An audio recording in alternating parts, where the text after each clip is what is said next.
Բարի օր, եթերում պատերազմի հետքը ոդքասթն է, տաղավարում աշխատում Էլիանա Խաչատրյանը։ Այսօր խոսելու ենք մի ծանր թեմայի շուրջ մահվան եւ վշտի մասին եւ մեր հյուրն է հոգեբան, հոգեթերապևտ Իզաբելլա Ղազարյանը։ Բարև ձեզ։ Բարև ձեզ։ Իզաբելլա, երևի թե սկսենք ընդհանուր, մի այսպիսի հարցից, պատերազմը դա նախ եւ առաջ գոնե ժողովրդի պատկերացմամբ մահվան գուժ է, ու մեծ հաշվով պատերազմի հետ կապված վախերը շատ տարբեր են, չգիտեմ, քո առօրյա կյանքի փոփոխություն եւ այլն, բայց դե հիմնական վախը բնականաբար կապված է քո եւ մտերիմներիդ մահվան հնարավորության հետ, վտանգի հետ։ Եվ փաստացի մեր այն կյանքը, մենք առօրյա կյանքում որ ապրում ենք, ոնց որ մահվան վտանգը մենք գիտենք որ կա, բոլորս էլ մահկանաց ենք, բայց այնպես չէ էլի որ անդադ դրա մասն եք մտածում։ Պատերազմը կարծես այդ միտքը շատ է մեզ մոտեցնում, ու մեր առօրյայի մեջ մահվան մասին մտքերը սկսում են շատանալ, գերակայել։ Ինչ է սա փոխում ընդհանրապես մարդու կյանքում եւ հանրության կյանքում։ Սա ոնց է արտահայտվում եւ ինչ է փոխում։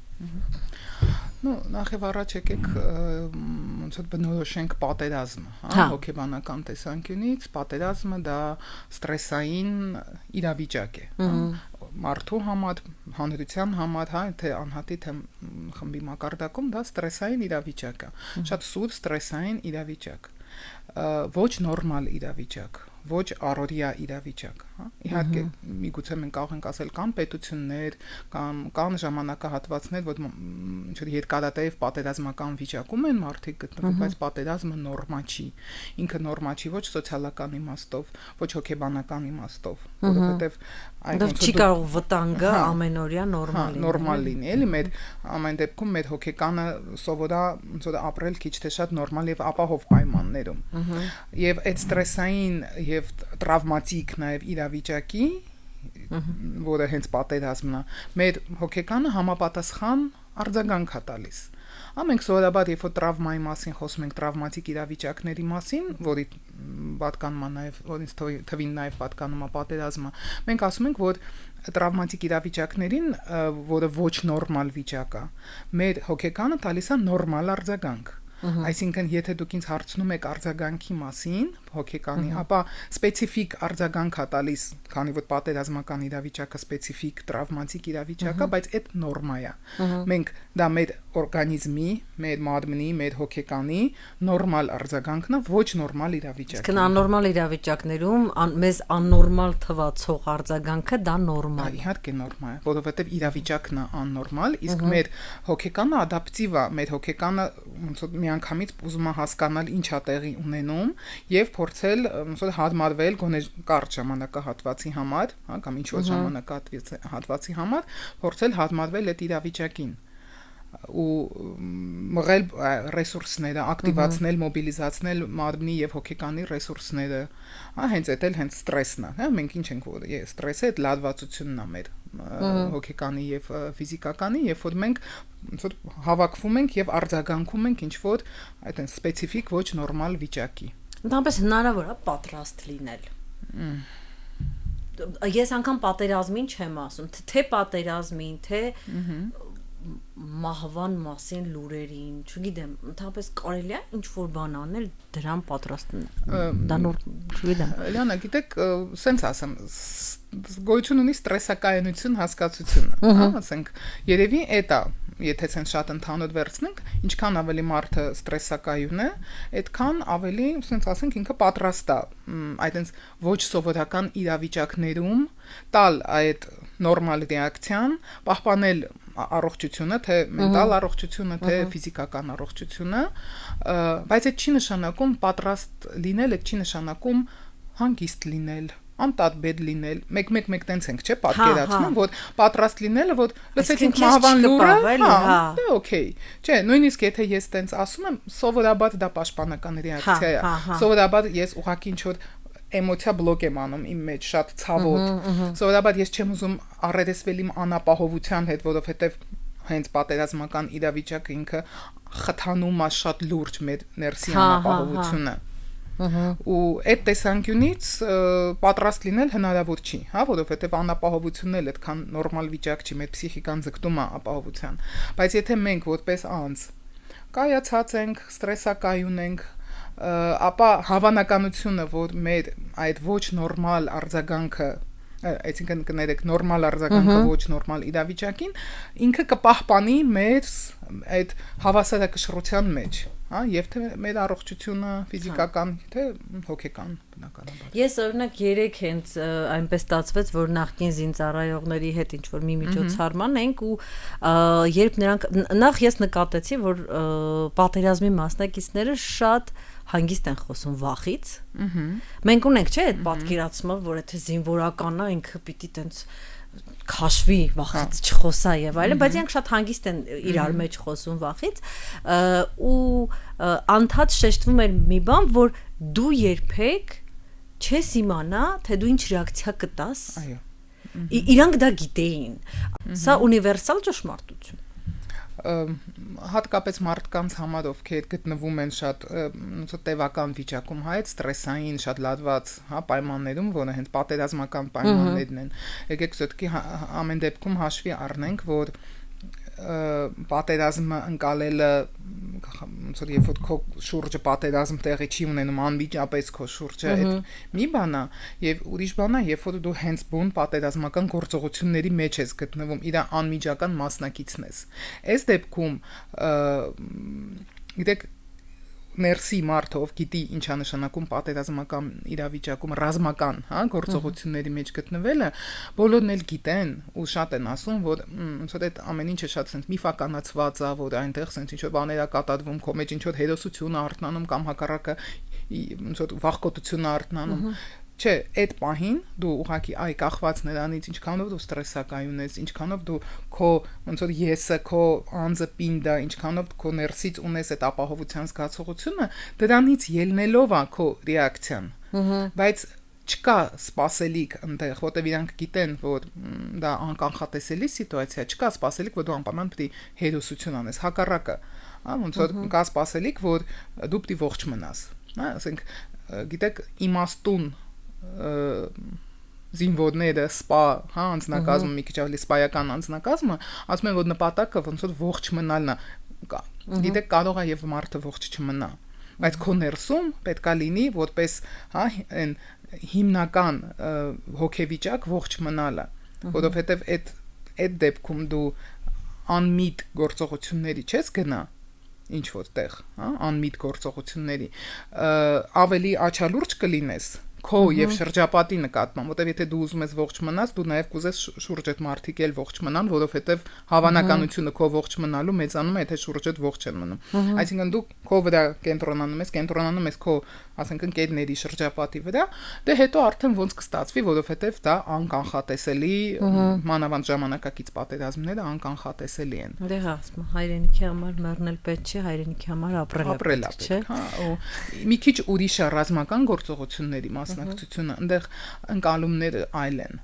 Ու միգուցե շատ ավելի ռեալիստիկ են, իրատեսական են։ Ու ավելի ընթացիկ են, իմ դիտարկմամբ իրենք երբ որ կոնկրետ, ասում դու տեղում գիտես ինչ ես անելու, ինչ մի քիչ ավելի իրավիճակի կառավարման իլյուզիա է ինչ որ չափով ստեղծվում, որ դու ես անում, հաջող հերթականություն կա։ Այդ տեսակետից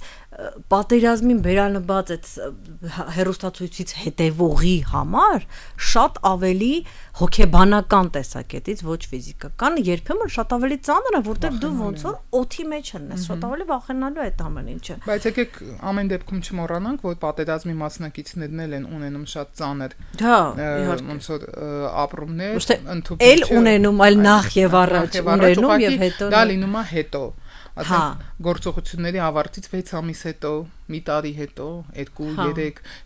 ոնց որ կա սուր ռեակցիա ստրեսին, կա հետ տրավմատիկ ստրեսային խանգարում, գրեթե բոլորը մի քիչ ավել, մի քիչ պակաս այս պահերի մեջով անցնում են։ Բայց եթե խոսենք այն տեսանկյունից, որ իրանք հենց անմիջապես մասնակից են եղել, այդ պահին դու չես կարող ռեալիստ չլինես, հա, չես կարող իրատեսական հարցին չմոտենաս, թե չես գոյատևի այդ պայմաններում։ Շատ լավ, վերադառնանք թիկունք։ Հա, Թիկունքում մի քիչ ուրիշ ձև է ու հատկապես ես հիշում եմ, որ թերևս 2020 թվականի մասին է խոսքը, երբ որ սկսվեց, երևի դուք եք կհիշեք, որ շատերից թվում էր, որ 2016 թվի նման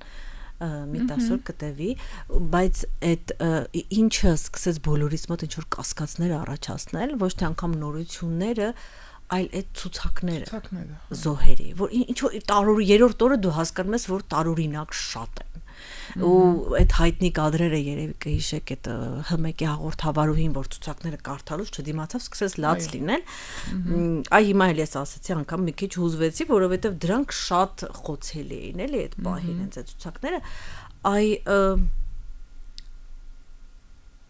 ինչ ես անգամ չգիտեմ ինչպես ձևակերպեմ այս հարցը, հեսա փորձեմ հավաքեմ միտքս։ Ինչ անել նման դեպքում, այսինքն կա ինչ որ կանոնակարգ, որը կարող է մեղմել այդ զգացումները, շոկը, հա, այդ պահին, թե չկա, ինչ կլինի։ Գիտեք, չէ, ինչ կլինի հետ կապված չգիտեմ, հա, իմ համար էս մի քիչ շատ sense ընդհանուր է հնչում, հա, ձևակերպումը։ Ուղղակի ես էլ եմ ասում, եթե շատ ինչ-որ ոչ նորմալ բան լինում ու ես ահա սարսուռ ինչ-որ զգացողություններ եմ ունենում, ուրեմն ես adekvat եմ։ Հա, այսինքն երևի թե ոնց որ անելը չգիտեմ, բայց թույլ տալ զգալ այդ ահա սարսուռ վիճակը, թույլ տալ զգալ այդ սարսափը, ոնց որ ասել ինքդ քեզ հաշվետու լինել, ասել, օքեյ, հիմա ինչ-որ բան է կատարվում, ես զգում եմ, որ ես սարսափում եմ, ես զգում եմ, որ իմ աշխարհը փլվում է, պատկերացումը աշխարհի անվտանգության, իմ հայրենիքի մասին, պետության, ղեկավարության, չգիտեմ, թշնամու ամեն ինչի մասին իմ պատկերացումները ուղղակի աչքիս առաջ փլվում են։ Իսկ եթե դա պարալիզացնող է, Պարալիզացնողը դա նորմալ ռեակցիա է։ Մենք գիտենք, որ ստրեսին կա, հա, 3 հայտնի ռեակցիան, հա, ասենք վազելը, խփելը եւ սառելը։ Այդ մարդիկան սառում են։ Մեկը այդ հետո ժողովրդի լեզվով ասած հետ են գալու, հա, դա միշտ սառած չեն մնում, բայց հենց խնդրումը նրանում է, որ մեր հոգեկանի մի մասը կարող է այտենց էլ սառած մնա ու հետո արտահայտվի, չգիտեմ, տագնապային խանգարումների ձևով, այդ ստրեսային այդ հոգեվիճակների ձևով, անքնության, բայց այդ կարող է լինի 6 ամիս հետո, մի տարի հետո, մի անգամից մենք էլի ժողովուրդը լավ խոսք ունի, ասում են տաքես չես զգում, իրոք, հա, այդ պահին, ամբողջ ուժերը մոբիլիզացված են, մենք չենք կարող նույնիսկ մեզ ոնց որ ասենք հասկանալ ինչա կատարվում, հա, գիտակցել ինչա կատարվում, բայց ինքնահաշվետվություն հնարավոր է։ Օրինակ, հա, ինքդ քեզ հաշվետու լինես, ես հիմա սառել եմ, ես հիմա բան չեմ զգում, ես շոկի մեջ եմ։ Այդ կարողությունը ինքդ քեզ ոնց որ հաշվետու լինես բոլոր քո իրավիճակներում, մի հատ ոնց որ մարմնի մոնիթորինգ անել, հա, ձեռքերը սառում են, դողում են, չգիտեմ, սիրտս խփում է, ինքդ քեզ ներսի հաշվետվություն տաս, որովհետև այդ պահին օգնում է ոնց որ ուշքի գաս, հետ գաս, որտեվ այդ սառած վիճակում դու կարող ես իրոք սենց մնաս, մեկա հետ կգաս, բայց ավելի լավ է, որ մենք ունենանք այդ ներսի կարող այդ բանին հետո ինչ որ ավելի արագ գործողություններ անելու կարիք կա, ինչ որ բան անելու, ասենք կարող ես սառել եմ փողոցի մեջտեղը եւ ինձ մեքենան կխփի, օրինակ, եթե ես ավելի անվտանգ տեղ չանցնեմ։ Ֆիլմերում են, չէ, շատ հաճախ սիրում այդ սառելու պահը նկարագրել, երբ որ ասենք ցունամի է մոտենում, միշտ ինչ որ մեկը կա, որ սառում է նայելով այդ ցունամին, իսկ թվում է կյանքում էլ այդ վշտին արձագանքելու, ընդհանրապես շոկին ու վշտին արձագանքելու մասին, մենք որոշ հարցերում իմ կարծիքով բավականին կոնսերվատիվ հասարակություն ենք, մենք բավականին գոնե իմ պատկերացմամբ ունենք ինչ-որ վշտի կանոնակարգված ձևեր, հա, ծիսակարգեր, բոլորն ունեն ծիսակարգեր, բայց իմ դիտարկմամբ մեզ մոտ այդ ծիսակարգերի մեջ մտնումը դա էլ երևի բոլորն ունեն ռեակցիաների ձևերն էլ։ Օրինակ, ես ճիշտ լացել, ճիշտ լաց, հա, կամ ասենք կարող է ինչ-որ մեկի հետևից ասեն, այդ ինչ մերեր, չգիտեմ, հարազատին կամ որդուն կորցրեց, անգամ չլացեցել թաղման ընթացքում, միշտեր կարող է իսկականից սառած վիճակ լինի, մարդը լացի չկարողանա անգամ լաց լինել, հա, կան ընդհանրապես վշտի նորմալ եւ աննորմալ արտահայտչացել, այսինքն որ պահին ենք մենք հասկանում, որ մարդը ինչ որ սանդղակից դուրս է, հա, նորմայից դուրս է։ Նայեք, ոնց եւ խոսում էի պատերազմի մասին, նույն ձևով կորուստը եւ վիշտը դա շատ սպეციფიկ հոգեվիճակ են, հա, նո կորուստը իրավիճակ է, իսկ կորուստի հետևանքով առաջացած վիշտը դա հոգեվիճակ է, հա, շատ սպეციფიկ, որը ունի իր ընթացակարգը հոգեբանական մեր ներսում ու ինքը ունիվերսալ է քիչ թե շատ, այսինքն ունեն կան փուլեր, ինչ որ տևողություն, տարբեր հոգեվիճակներ իրար փոխարինում են մեկը մյուսին ու ստեղ նորման հիմնականում եւ ոչ նորմալ, հա, արձագանքը։ Ու ես հիմա կարող եմ շատ ընդհանուր ասեմ, բայց հիմնականում չափվում է ժամանակով, այլ ոչ թե ինչ որ ախտանիշներով, որովհետեւ մարդը կարող է շատ թարմ ոնց որ վշտի մեջ լինի, այսինքն նոր այդ ամեն ինչը տեղի ունեցել կամ օրեր կամ շաբաթներ է անցել, ինքը կարող է շատ վատ լինի։ Ինքը կարող է, չգիտեմ, անքնություն ունենա, նույնիսկ կարող է մահացած աչքին երևա, հա, կամ ականջին ինչ որ ձայներ գա, ինքը կարող է անհանգիստ լինի, ինչ որ ինքնասպանության մասին մտքեր ունենա։ Այսինքն այս ամեն ինչը, եթե մենք կտրենք իրավիճակից, դա արդեն տենց հոգեբուժական ոնց որ խնդիր է, բայց վշտի պարագայում այդ նորմա է։ Հա, տենց արձագանքելը, հա, որովհետեւ պատկերացրեք ինչ է նշանակում, երբ որ հատկապես տենց միանգամից անսպասելի ողբերգական կորուստ ալի։ Հատկապես շատ հարազատ մարդու ոնց որ քո երեխայի զավակի, հա, դու ոնց որ քո աշխարհը փլվում է, դու մի իրականությունից միանգամից հայտնվում ես մեկ այլ իրականության մեջ։ Դու այս նոր իրականությունը չես ընկալում։ Քո ամբողջ մարմինը, հոգին, ամեն ինչը գտնվում են հին իրականության մեջ եւ ուզում են ապրել Այն հին իրականությամբ, դրա համար դու այդ մարդուն կարող աչքի տերևա, ձայնը լսես, մտովի հետը խոսես, քեզ տված ինքը մտավ, հա, հոտը զգացիր իր, հա, ու ցանելիքի ենթադրենք կամ ինչ որ մի բան։ Սա նորմայի մեջ է։ Բայց եթե այս վիճակով մարդը մնում է ու չի փոխվում շատ երկար ժամանակ, ինչ այդ երկար ժամանակ ինչքան շատ խոսակցություններ կան, հա, սրա շուրջ, ասեմ ձեզ հետեւյալը, դե այն ստանդարտ ոնց որ մշակութային մի տարին մենք միշտ պետք է հաշվի առնենք, այդ մշակութային այդ մի տարի պահելը վշտալու սքի, ինքը նաև ինչ որ հոգեբանական իմաստ ունի, գիտեք, այդ միջին, հա, միջմշակութային տենց մի տարի են։ Դե չինացիները ասում են կորուստը ապրելու համար 4 տարվա եղանակ պետք է փոխես։ Այսինքն ցիկլը պիտի ավարտվի։ Ցիկլը, ասենք դու ոնց որ 4 նոր եղանակ պետք է առանց այդ մարդու դիմավորես։ Ես միշտ այդ մետաֆորիկ համեմատությունը սիրում եմ, որտեվ ես նաև աշխատանքում, հա, այցելուների հետ այդ նկատել եմ, որ ամեն նոր եղանակը ստրես է իրանց համար, ոնց որ ամառը եկավ, ոնց որ առաջի ամառը, հա, առանց իրանց մտերիմի, ոնց որ օրինակ ծիրանի սեզոնը, հա, ու այս անգամ ծիրանի սեզոնը առանց իր է, կամ առաջի ձյուն եկավ ու առանց իր, ու այդ իրոք տենց նշանակություն ունեն, այդ առաջի ցիկլը շատ ծանր է։ Այսինքն միջև այդ մի տարին ինչ կատարվում է, լրիվ նորմալ է։ Նույնիսկ եթե մարդը մեկ վախենում են գալիս են ասում են կարող է հիվանդացել եմ արդեն, կարող եմ հիմա իմ հետ մի բան ինչի։ Ինչ որ սկսում է 1.5 տարի հետո, կամ շարունակվում է, հա, այսինքն օրինակ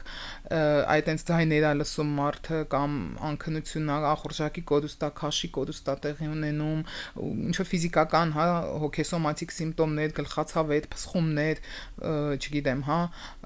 խոճապային գրոհներ ու արդեն ասենք 1.5 տարի է անցել, չգիտեմ 2 տարի, 2.5 տարի անցել, խորը դեպրեսիվ վիճակ, որը ոչ մի ձև չի անցնում, հա, այսինքն շատ խորը տխրություն, կյանքի իմաստի կորուստ, ինքնասպանության մասին մտքեր, չգիտեմ, տանից դուրս չի գալի, լրիվ սոցիալական իզոլյացիա է, օրինակ շատերը գիտեք ինչ են անում, ոնց որ այդ մահացածի սենյակին թույլ չեն տալի կպնեն նույնիսկ, հա,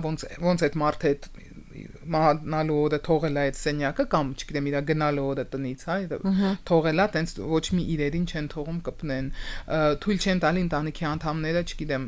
մազներ կեն ենթադրենք կամ ինչ որ վարգոին հագնեն կամ ժպտան կամ ինչ որ առիթի գնան, հա, ենթադրենք, այստեղ ու եթե անցել է 2.5-3 տարի այդ մարդու կյանքում ոչինչ չի փոխվել, ինքը ապրում է, կարծես թե 2 օր առաջ է այդ, հա,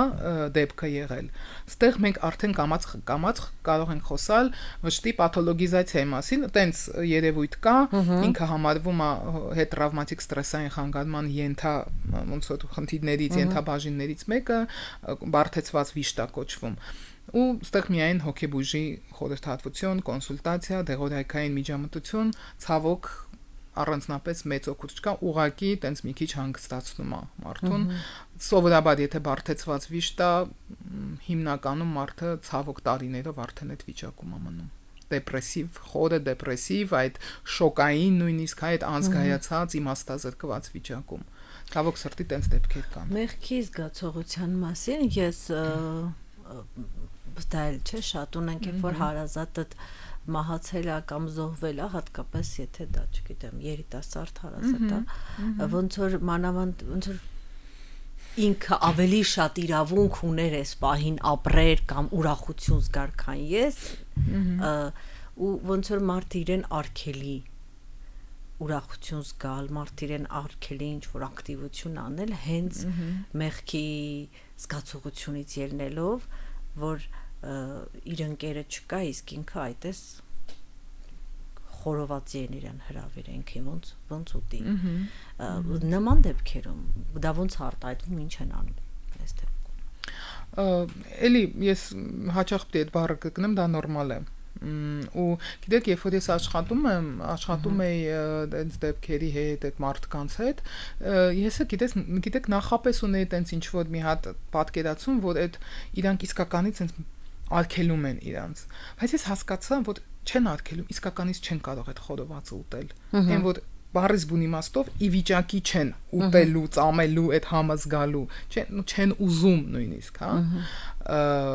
Հիմնականում ես այդ եմ նկատել, որ ասենք ինչ որ առիթի գնում են, ոչ թե չեն ապարում, որովհետև դե ամոթային չկմտածեն, ես չգիտեմ, որդուս կորցրել եմ, թևերս սպառս եմ ապարեմ, չնայած այդ սոցիալական պահը կա, բայց երբ որ խոսացնում ես մարդուն, ինքը ասում ախր ես չեմ էլ ուզում։ Իսկ դա ինչ է, դա կարող է բացի նրանից, որ չգիտեմ, այդ մեղքի զգացողությունը գոնե ինձ մոտ տպավորություն է, որ կարծես մարդը հենց դա պահպանելով փորձում է կորցրած հարազատի հետ կապը պահպանել։ Ինքը թեկուզ մեղքի զգացմողության տեսքով ոնց որ քո իրականության մեջ կա։ Այսպես չգիտեմ ձևակերպեմ։ Նայեք, ընդհանուր առմամբ մենք կարող ենք ասել, որ վշտի ապրման process-ը դա մահացածին հրաժեշտ տալու process-ն է։ Տևական, փուլային, երբ որ մենք իրան հրաժեշտ ենք տալիս այս աշխարհում, այս կյանքում եւ կամած տեղավորում ենք իրան մեր ներսում, որպես մեր ներսի մաս, որպես մեր ռեսուրսային մաս, որպես լավ հիշողություն, որպես մեր ուժ, բայց այդ իհարկե այդպես process-ը, որը դու պետքա ոնց որ անցնես, ու այդ շատ ծանր process է, բայց շատ ոչ տեղին բառ օգտագործեմ, բայց շատ գեղեցիկ process է, երբեմն, երբ որ դու տեսնում ես այդ ցավի մեջով ոնց է մարդը անցնում, ու այդ ցավի դրսևորումներից մեկը դա մեղքի զգացումն է, այսինքն ես մեղավոր եմ ինձ զգում ոչ միայն նրա համար, որ ես ապրում եմ, ինքը չէ, ես մեղավոր եմ զգում ինձ, որ չկանխեցի, չհասկացա, չփրկեցի, բավոտ գնայինք սենց անենք, ահա մի օր շուտ գնայինք իրան ընդեից վերցնեինք, կամ եթե հիվանդության պարագայում հա կարող է, չգիտեմ, այս դեղն է փորձեինք, կարող է այս բժշկին է, ու այդ գիտեք, այդ ընթացքն է հարմարվելու նոր իրականությանը, մեղքի զգացումը, այսինքն պետք չի մեղքի զգացումից վախենալ, որովհետև մեղքի զգացումը կապ ունի մեր շատ այնց խղճի հետ, մեր արժեքների հետ, մեր մարդ լինելու հետ։ Մեղքի զգացում կենթանական աշխարհում որպես այդպեսին չկա։ Ինքը շատ մարդկային զգացողություն է։ Ու երբ որ մարդը ապրում է այդ մեղավորությունը, այդ շատ ծանր է, բայց հա, ինքը դրանով փորձում է այնց կամած այդ հրաժեշտը տալ։ Ոնց որ այդ իր ներողությունը խնդրել մահացածից, որ չհասցրեց, չկարողացավ, բայց իսկականից, չէ՞, ոնց որ նորմալ է, որ ես կուզեի, չէ, հասցնել։ Հա, իհարկե։ Կուզեի փոխել այդ իրականությունը, ու ես ինձ մեղավոր եմ զգում, ինձ անզոր եմ զգում ու մեղավոր եմ զգում։ Այդ շատ նորմալ է։ Ուղղակի էլի, եթե խոսենք նրա մասին, որ եթե սա 3-4 տարի անցնում է քո զգացողությունների մեջ ոչ մի դինամիկա չկա, այդ նշանակում է, որ երևի ինչ որ արդեն բարթանում է հոգեվիճակը խոսքը չի գնում նրա մասին որ էլի երբևէ չենք զգա մեղքից զգացում հավանաբար ժամանակ առ ժամանակ մենք այդ պահերը կապրենք ես դա ուզում հասնել ընդհանրապես չեմ հավատա անգամ եթե ասեք որ ցավը լիովին անցնում է հավանաբար ինքը ֆոնային միշտ մնում է ուղղակի դու ինչ որ մեխանիզմներ ես երևի ձեռք բերում հա այդ ցավետ ապրելու երևի այսպես գիտեք ինձ թվում է եւ վիշտ ապրող մարդու համար եւ այդ ոնց որ իր մահացած մտերի հիմի համար նույնիսկ ինչ որտեղ վիրավորական է երբ որ ասում ես հեսա չի ցավա մի քիչ սպասի որտեվ այդ մարդիկ ասում են իսկ ես ուզում եմ որ ցավա գիտեք որտեվ այդ ցավը հենց իմ կապն է այդ մարդու հետ սա առաջինը ցավը չի պակասում եթե դու քո որդուն ես քո զավակին քո ամուսնուն չգիտեմ քո մտերիմին հարազատին սիրած մարդուն կորցնում ես ցավը այդ էլի նորմալ ռեակցիա է ուղղակի ցավի շուրջ հետո սկսում է ձևավորվել կյանք սկզբից երբ որ այդ իրավիճակը տեղի անենում ես ու ցավը լրիվ նույնականանում ենք հետո երբ որ ես սկսում եմ ապրել ինչ որ ձև լավ վատ տխուր բայց ինչ որ մի ձև հա ոնց որ այդ ցավի շուրջ սկսում է ասենց շերտերով ձևավորվել կյանքը երբ ես ցավին անդրադառնամ ինքը լինելու է այդ ցավոտա լինելու բայց ինչքան ավելի շատ է իր շուրջ կյանքը ոնց որ ցավը դառնում է իմ կյանքի մի մասը ես գիտեմ որ այդ հարցին անդրադառնալուց ես պետքա լացեմ այդ նորմալ է ես պետքա գնամ ոնց որ գերեզմաններ որտեվ այդ մարդու ոնց որ չգիտեմ ֆիզիկական լոկալիզացիան հիմա տեղ է ես պիտի գնամ իմ համար կարևոր է այդ կապը զգալ կարևոր է այդ իմ ցավի ոնց որ միջավայրը ստեղծել որ իմ ցավը կարողանամ ապրեմ գնամ ապրեմ չգիտեմ այդ ամբողջը զգամ ու գնամ էլի շարունակեմ իմ կյանքը ու ինքը կյանքը կշատանա բայց ցավը նույնը ցավի չափսերը չեն պակասում կյանքի չափսերն են ավելանում ու այդ որ ասում են վերջում հա մենք ընդունում ենք այդ ընդունման փուլն չէ ասում ինչա շատերը պատկերացնում են որ ասենք մենք տխրեցինք դեպրեսիա ապրեցինք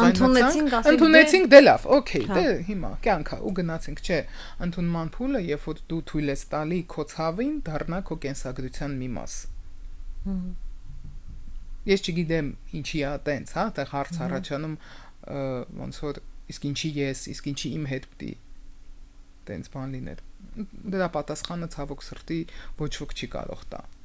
որովհետև մեկ-մեկն հենց կներեք հիմար պատասխաններ են տալի դե որովհետև դու ուժեղ ես դե որովհետև ինքը հերոս է դե որովհետև չգիտեմ աստված լավագույններին է տանում այդ շատ ջղայնացնող արտահայտություններ են որոնք չարժի անել ասեք ինչ չի կարելի ասել սուր ցավի մեջ որովհետև տեսեք մենք տենց ասում ենք որ երբեմն շատ ջղայնացնող արտահայտություններ են ասում բայց ես նաև ասում եմ հարցի մյուս կողմը հաճախ մարդը իրոք ուզում է ինչ-որ բանով օգնի բայց գաղափար չունի որ իր ասածը կարող է հակառակ էֆեկտը տա էլի ինչ չի կարելի ասել եթե քո մտերիմ այ տենց կորուստի սուր ցավը ապրի իհարկե չի կարելի ասել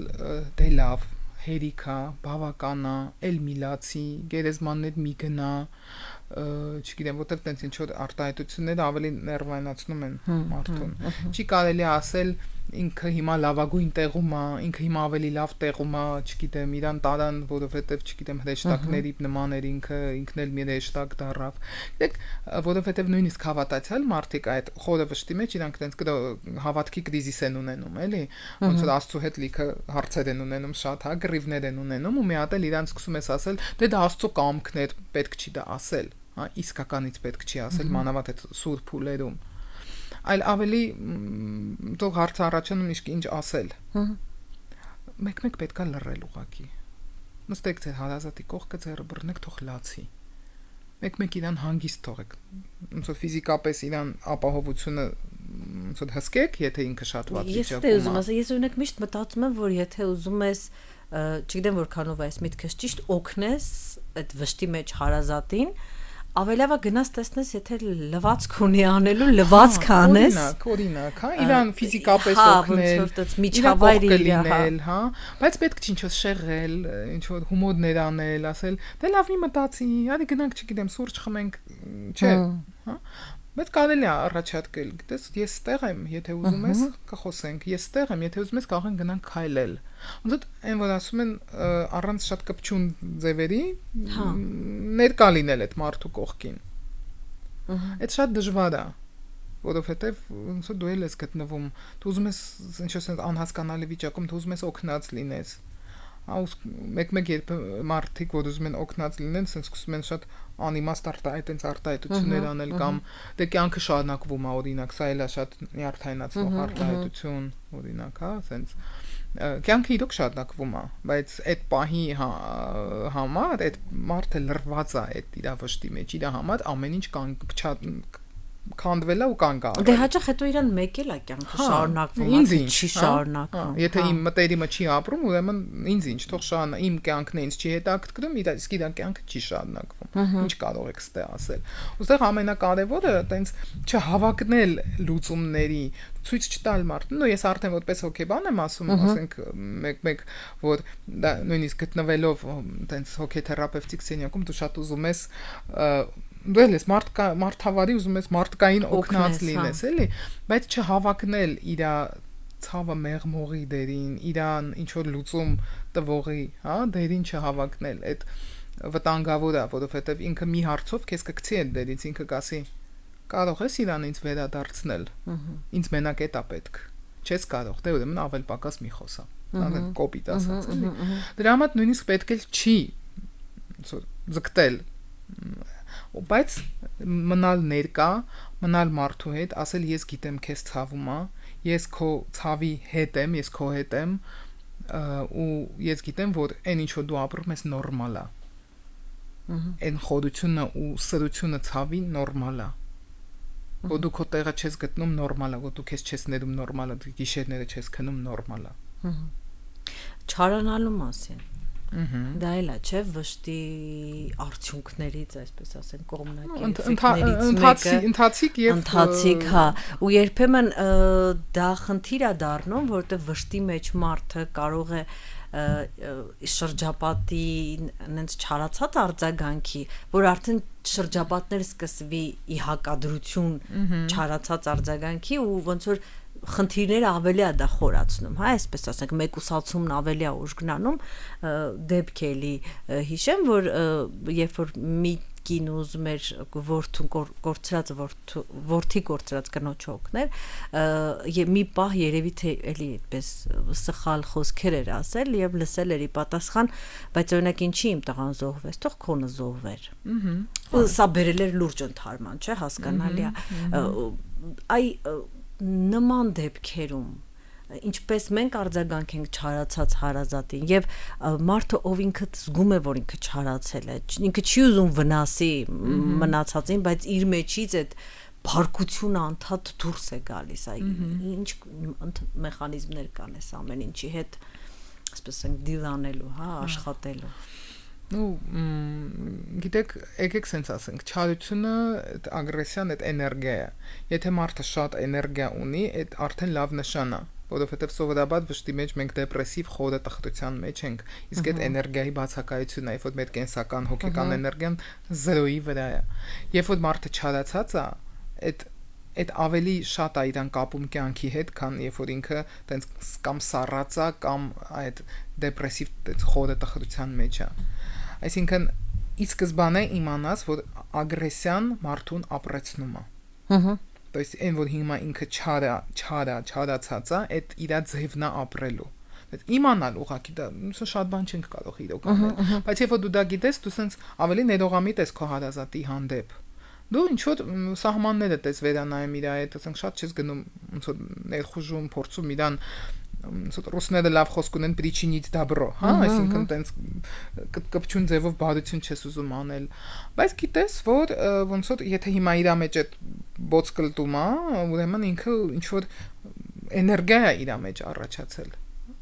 Եթե կա հնարավորություն տալ, որ այդ էներգիան դուրս գա, թող խոսի, թող հայհոյի, թող, չգիտեմ, դուրս հանի, դուրս գա ափերից, ոնց որ ստեղծել այդ ապահով միջավայրը։ Իմիջիալուց հենց այդ տեսանկյունից հոգեբանին դիմելն է շատ նաև արդյունավետ, այդ sense տիպի, հա, հոգեվիճակներում, որովհետև հոգեբանի սենյակը լավ տեղ է, որ դու տենց դուրս հանես այդ ջղայնությունդ, որովհետև այդ ջղայնության տակ շատ անզորություն կա ու էլի ցավ։ Որովհետև երբ որ այդ ալիքները անցնեն, պետք է պատրաստ լինես այդ անզոր անօգնական մարդուն հանդիպես։ Իսկ եթե մարդը ինքն ազգում որ չարացած է, այդ արդեն էլ ավելի լավ նշան է, նշանակում է ինքը այնքան ռեֆլեքսիվ է, այնքան ունի այդ ինքնահաշվետվությունը, որ ոնց որ գիտի, որ ինքը չարացած է ու նո դիմում են ընկերներին, դիմում են էլի մասնագետի կամ չգիտեմ, ինչ որ ձևով իրանց ագրեսիան դուրս են հանում կամ ինչ որ կոնստրուկտիվ ձևով փորձում են գնալ ուրիշներին օգնել, հա, այդ էներգիան ինչ որ կառուցողական թեկուզ նպատակներով հա լինում են դեպքեր, որ այդ էներգիան ուղղակի քեզ ներսից այրում է ու դու ոչինչ չես անում։ Եվ մի, չգիտեմ, ինձ մոտ գոնե այդպես տպավորություն է ստեղծվել, մի տարածված ռեակցիայի ձևի մասն է ուզում խոսել, որ ինձ թվում է հաճախ տղամարդիկ են, հա, նման ռեակցիա տալիս, փորձելով կարող է ես սխալվում եմ, համոզված չեմ, փորձելով, որ ասենք ինչ-որ դեպք է պատահում, մահ եւ այլն, շատ արագ նոր կյանք կառուցել, այսինքն չանցած 6 ամիս, չգիտեմ, կնոջ մահից հետո կամ երեխայի մահից հետո նոր ամուսնացել է, արագ նոր կյանք է ստեղծում, ինչ-որ,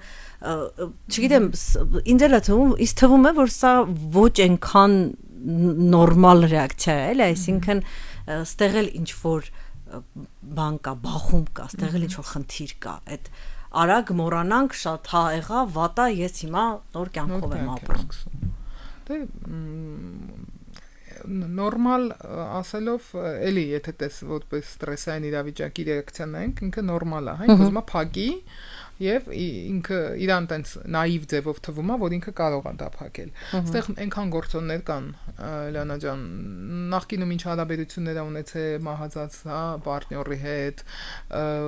ոնց է այդ ամեն ինչը տեղի ունեցել, ինչքանով է պատրաստված եղել։ Մենք եթե sense նայենք շատ փոփոխականներ ու անհայտներ կան, էլի։ Չէ, մենք խոսում ենք հիմա, ասենք, իր համար իրոք կապ ունեցող հարազատի մահվան մասին։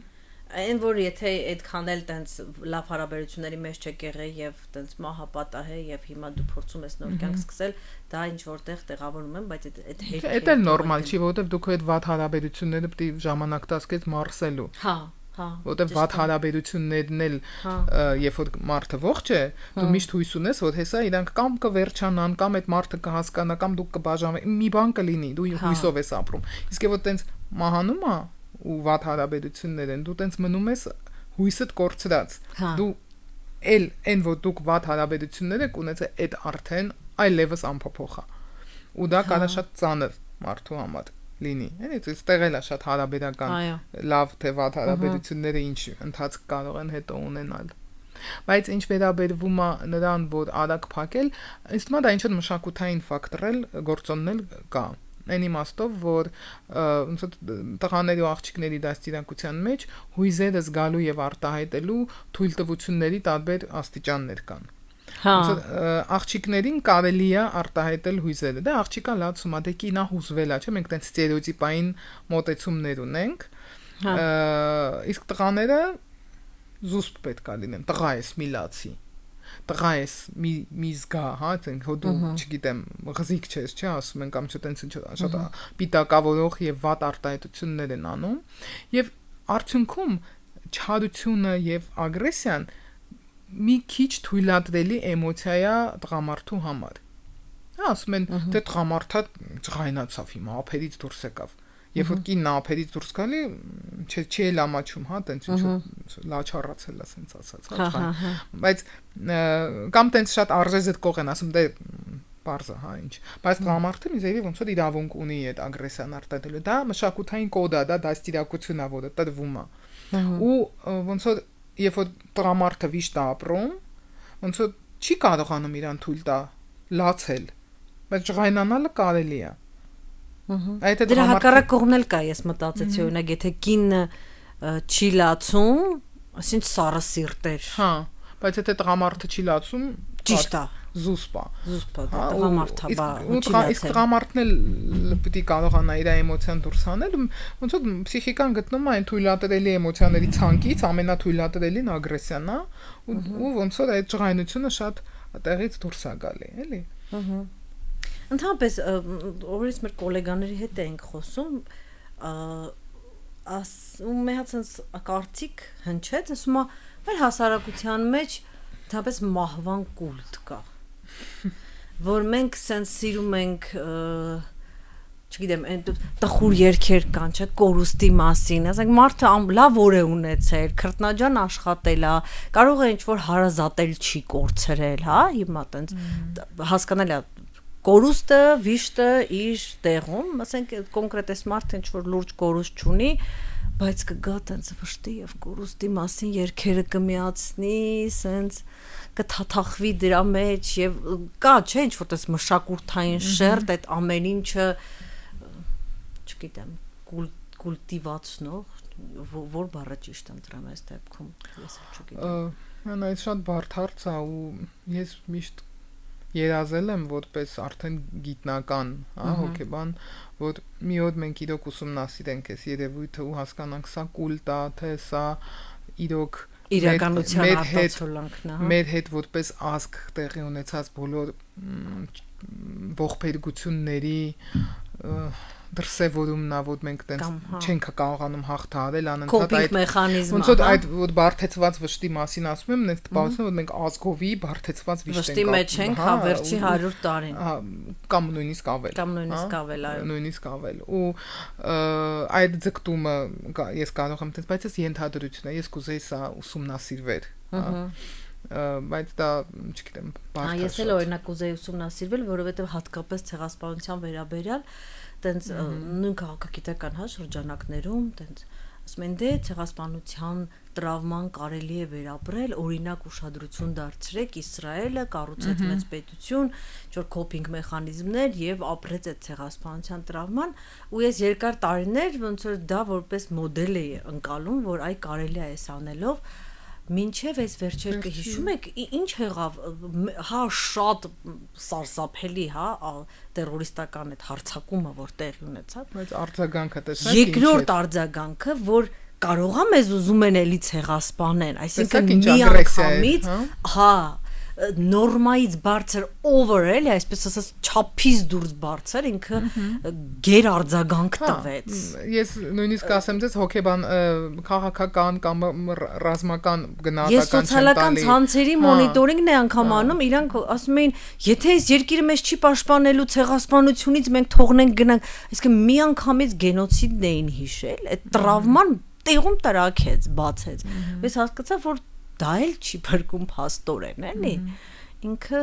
ես չգիտեմ, երևի ավելի երկար, մի 300 տարի պիտի անցնի, նոր փորձես հասկանաս։ Սա ուսումնասիրելու հարցը ու ինքը միանշանակ ինքը պատասխան երևի իրոք չունի էլ, բայց այն որ մենք այդ հակումը ունենք, դուք հա տենց ոնց որ ասում այն չզինված աչքով կարող ենք տեսնել, բայց իր հիմքերը ես տենց կվախենամ շատ ասել։ Ինչքան է խորը, ինչքան ենք մյուս, հա։ Դե հետո եթե նայեք անդրադառնանք էլ այդ մեր մշակութային դաստիարակչական մոդելներին, որ էմոցիաները արտահայտել ինչ որ ամեն դեպքում դիսուսպլինես ամոթ հա ապա այդ տխուր երգերը ինչ որ լեգիտիմ ձևնա ապրելու այդ էմոցիաները դու տենց զիքլն ես ամբողջովին ինքը քո փոխարեն էմոցիան արտահայտում ինչ որ ձևով այդ դրա համար երգերի արվեստի միջոցով էմոցիան ինքը երգում է դու էլ հետո տխրում ես էլի բայց իրականում ոնց է որովհետև դու ինքդ չես ուզում քո վրա վերցնես պատասխանատվությունը երբ որ տխրեմ երբ որ ջղայնանամ երևի այդ պահն էլ կա միայն ոնց որ մեր տրավմաները չեն չնայած այդ շատ նպաստող է այլ նաև ընդհանուր մեր մշակույթն է բայց եթե շատ խորանանք այդ էլ հիմքում այդ չգիտեմ մեր ազգային հա տրավմաներն են որովհետև երկար ժամանակ երբ որ դու պետականություն չես ունենում երբ որ դու թշնամու լծի տակ ես իսկ ամեն դեպքում չգիտեմ հա այդ այլ ազգիների լավ թշնամի չասենք լծի տակ ես ու կա վտանգ ես հենց այսօր էի լսում մի հետաքրքիր զրույց էր ասում է որ մինչև չգիտեմ մինչև երևի 80-ականների վերջերը ուսումնասիրություն էին արել Ամերիկայում սևամորթ բնակչության, ընդհանուր բնակչության, որ արդեն 80-ական 90-ականներն էր բնակչության մոտ կորտիզոլի մակարդակը բարձր, հա ստրեսի հորմոն է։ Մեզ չեն ուսումնասիրել, բայց այս համոզված եմ։ Հա, ոչ, մեր մոտ հաստատ բոլոր հնարավոր բաները անցնում է, ու բայց ասենք այդ մարդիկ վաղուց արդեն բանի տակ չէին, հա, այսինքն իրանք ստրուկ չէին, ստրկական լծի տակ չէին, բայց ընդհանուր այդ խմբի հանդեպ ընդհանուր վերաբերմունքը բերել էր նրան, որ ինքը սերունդ անցնում էր այդ կորտիզոլի բարձր այդ մակարդակը, եւ անգամ կար ընդհանուր ստատիստիկա, որ սևամորթների մոտ վիժումները դրա պատճառով ավելի բարձր էր, քան եւ ինքը սկսել է ընկնել վերջերս, այսինքն դրանից հետո նոր սկսել է իջնել տալիս level-ը, այսինքն եթե հա 1000 տարի լինել այդ խումբը, որը թիրախավորված է ու մանավանդ որ դու ինչի պիտի ցույց չտաս քո էմոցիաները քեզ, որովհետև աշխատի չբացահայտես, որ դու ոնց որ այս ազգի ներկայացուցիչն ես, որ դու հայ ես, որովհետև քեզ կսպանեն, կառևանգեն, հա, վախերդ չիմանան, մտքերդ քեզ շատ մի արտահայտվի, որ քեզ ոնց որ չիդենտիֆիկացնեն քո ազգությամբ ու քեզ վնաս չտան կամ քո առևանգեն, սպանեն, տանեն ստուգ դարձնեն կամ չգիտեմ, իրանց հարեմի ինչ որ հերթական կինը դարձնեն։ Հետո քիչ ինչ մտածի, այ կարող է հենց դա էլ բերել է նրան, որ մեր առօրյայում դիմացինին սուտ ասելը, շուստրություն անելը ինչ որ չափով լեգիտիմացված է, չէ՞, որ տենց այդպես ասեմ դες նույնիսկ լեգիտիմացված է շուստրություն ձեր ասած անելը բանը պետական կառույցների հետ չէ ինչ որ մի հատ լավ sense ինչ որ չակերտավոր բան կա չէ տենց հպարտանալու բան որ ես չգիտեմ ոստիկանին խափեցի կամ ինչ որ պետական կառույցում ինչ որ մախինացիա արեցի որովհետև մենք մեր անգիտակցականում նստած է որ պետական կառույցը այդ էլ մենք չենք այդ էլ ինչ որ այլազգի են պետական կառույցները այս լրիվ ուրիշ թեմա է բայց դրա համար էլ ով դառնում է պետական կառույց մեր համար դառնում է նրանք չէ մի անգամից այդ անունն ասում են այդ թուրքը վերջ բոլորին տենց են ասում չէ անցնում ես էլ ռուբիկը որովհետև մեր անգիտակցականում նստածը ով ղեկավարը այդ քեզնից չի արդեն հա մենք կարող ենք շատ սոցիալական եւ քաղաքական հիմա պատճառներ դրան բերենք բայց հիմքում հոգեբանական իհարկե կլինեն բայց հոգեբանականն էլ է որ ինքը օտար է ու իրան խափելը, իրան չենթարկվելը, իր օրենքը չպահելը, այդ նորմա է։ Որովհետև երկար հարյուրավոր տարիներ դրսի դիմադրությունը օտարի թեկուզ ոչ, այսինքն դիմադրություն զենքով հերով չէ, էլի, այդ լրակյաց դիմադրությունը, պասիվ-ագրեսիվ առօրյա, պասիվ-ագրեսիվ, առօրյա սաբոտաժ, անգամ ես հիշում եմ մի ամբողջ գիրք կա այդ թույլ community-ների սաբոտաժի ձևերի մասին, թե ոնց են իրանք չկարողանալով իրենց գրաված պետությունների եւ ազգերի դեմ բացահայտ կռվել, առօրյայում փոքր քայլերով անդադ սաբոտաժի ենթարկում, իսկ թվում է դա էլ մեզ մոտ արդեն մշակութային կոդ է դարձել մտել է եւ մեր ճիշտ ասած ժամանակը մենք ավելի քան սպառեցինք, քանի որ շատ հետաքրքիր թեմա էր։ Վերջում ուզում եմ այսպիսի հարց տամ, ինչ արդեն երևի թե ձեր սեփական փորձից եւ նաեւ ինչ որ չգիտեմ գրականություն էլ կարող է այդ մասին լինի, այ ինչ ռեսուրսներ կան, որոնք օգնում է որպես կանոն մարդկանց ավելի հեշտ դուրս գալ, ավելի հեշտ դուրս գալ արդեն ասացինք որ ճիշտ չի, ապրել այդ վշտի հետ,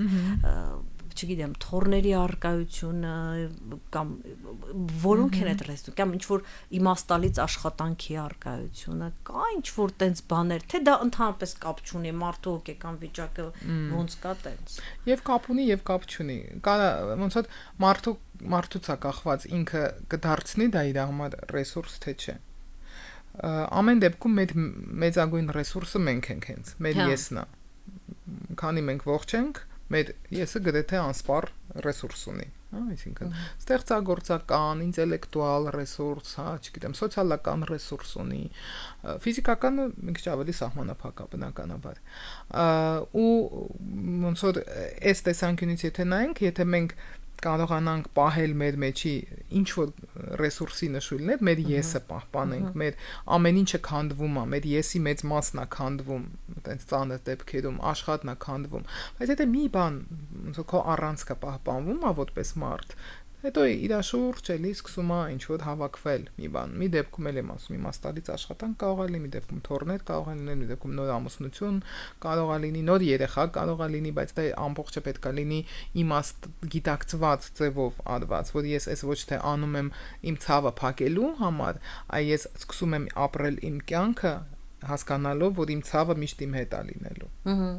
Ոնց որ այդ առ իմիջիայից մեծ ցավն է մեր ռեսուրսը դառնում, որովհետև մենք էլ իր դեմ չենք պայքարում։ Մենք իրան ընդունում ենք որպես էլի եմ ասում, մեր կյանքի մի մաս, որ սրանից հետո ոնց որ նաև այս ցավն է լինելու։ Ու երևի այդ նորմալիզացիան, նորմալ ինքնահաշվետվությունը, մեր շրջապատը, եթե ունենք առողջ շրջապատ, քիչ թե շատ ով կկարողանա մեզ աջակցություն ցուցաբերել, մասնագիտական օգնությունը,